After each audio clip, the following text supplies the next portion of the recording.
ଆପଣ ଜାଣିଛନ୍ତି କି ଏମିତି ଜଣେ ଦେବତା ଥିଲେ ଯିଏ ଅପାର ଶକ୍ତିର ଅଧିକାରୀ ଥିଲେ, କିନ୍ତୁ ଗୋଟିଏ ସମୟରେ ସେ ନିଜର ସେହି ଶକ୍ତି ବିଷୟରେ ସମ୍ପୂର୍ଣ୍ଣ ଭାବେ ଭୁଲି ଯାଇଥିଲେ। ଆଜି ଆମେ ଶୁଣିବା ସେହି ଅଦ୍ଭୁତ କାହାଣୀ, ଯାହା କେବଳ ପୌରାଣିକ ଘଟଣା ନୁହେଁ, ବରଂ ପ୍ରତ୍ୟେକ ମଣିଷର ଜୀବନ ପାଇଁ ଏକ ବଡ଼ ଶିକ୍ଷା। ସେହି ମହାବୀର ଥିଲେ ଶ୍ରୀ ହନୁମାନ। ବାଲ୍ୟକାଳରୁ ହନୁମାନ ଅସାଧାରଣ ଶକ୍ତିଶାଳୀ ଥିଲେ। ସେ ପବନ ଦେବଙ୍କ ପୁତ୍ର ଥିଲେ ଏବଂ ଅସୀମ ପରାକ୍ରମ ଥିଲା।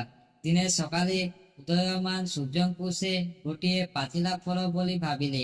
ଛୋଟ ପିଲାଙ୍କ ପରି ସେ ଆନନ୍ଦରେ ଆକାଶକୁ ଉଡ଼ି ସୂର୍ଯ୍ୟଙ୍କୁ ଧରିବାକୁ ଚେଷ୍ଟା କଲେ। ଦେବଲୋକରେ ଏହା ଦେଖି ସମସ୍ତେ ଆଶ୍ଚର୍ଯ୍ୟ ହୋଇଗଲେ। ଇନ୍ଦ୍ରଦେବ ଭୟଭୀତ ହୋଇ ନିଜ ବଜ୍ର ପ୍ରହାର କଲେ। ସେହି ପ୍ରହାରରେ ହନୁମାନ ଆଘାତ ହେଲେ।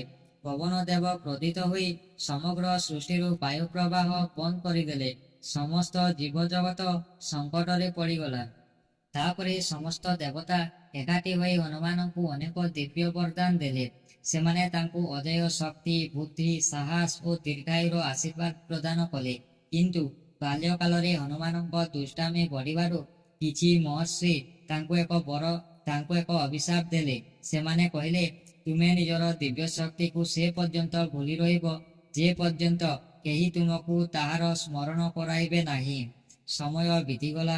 ତ୍ରେତୟା ଯୁଗରେ ଭଗବାନ ଶ୍ରୀରାମଙ୍କ ଅବତାର ହେଲା। ରାବଣ ମାତା ସୀତାଙ୍କୁ ହରଣ କରି ଲଙ୍କାକୁ ନେଇଯାଇଥିଲା। ତାଙ୍କୁ ଖୋଜିବା ପାଇଁ ବାନର ସେନା ସମୁଦ୍ର କୂଳରେ ପହଞ୍ଚିଲା। ବିଶାଳ ସମୁଦ୍ରକୁ ଦେଖି ସମସ୍ତେ ନିରାଶ ହୋଇ ପଡ଼ିଲେ। କେହି ମଧ୍ୟ ଲଙ୍କା ପର୍ଯ୍ୟନ୍ତ ଡେଇଁ ପାରିବେ ବୋଲି ସାହସ କରିପାରୁ ନଥିଲେ। ସେତେବେଳେ ମହାଜ୍ଞାନୀ ଜାମ୍ବବାନ ହନୁମାନଙ୍କ ପାଖକୁ ଆସି କହିଲେ, ହେ ମହାବୀର, ତୁମେ ନିଜକୁ ଚିହ୍ନି ପାରୁନାହଁ। ତୁମ ଭିତରେ ଏମିତି ଶକ୍ତି ଅଛି ଯାହା ଦ୍ୱାରା ତୁମେ ଏହି ସମୁଦ୍ରକୁ ଗୋଟିଏ ଲମ୍ଫରେ ପାର କରିପାରିବ। ତୁମେ ପବନ ପୁତ୍ର, ତୁମ ପାଇଁ କିଛି ବି ଅସମ୍ଭବ ନୁହେଁ। ଏହି କଥା ଶୁଣିବା ମାତ୍ରେ ହନୁମାନଙ୍କ ଭୁଲି ଯାଇଥିବା ଶକ୍ତି ପୁଣି ଜାଗ୍ରତ ହେଲା।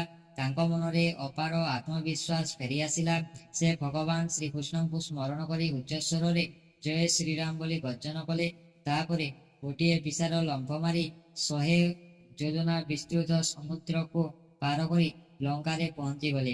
ସେଠାରେ ସେ ମାତା ସୀତାଙ୍କ ସନ୍ଧାନ ପାଇଲେ ଏବଂ ଶ୍ରୀରାମଙ୍କ ସନ୍ଦେଶ ପହଞ୍ଚାଇଲେ। ଏହି କାହାଣୀ କେବଳ ହନୁମାନଙ୍କ ପରାକ୍ରମର କାହାଣୀ ନୁହେଁ, ଏହା ଆମ ଜୀବନର ମଧ୍ୟ ଏକ ସତ୍ୟ। ଅନେକ ସମୟରେ ଆମେ ନିଜ କ୍ଷମତାକୁ ଭୁଲିଯାଉ। ଭୟ, ସନ୍ଦେହ ଏବଂ ଆତ୍ମବିଶ୍ୱାସର ଅଭାବ ଆମକୁ ଦୁର୍ବଳ କରିଦିଏ।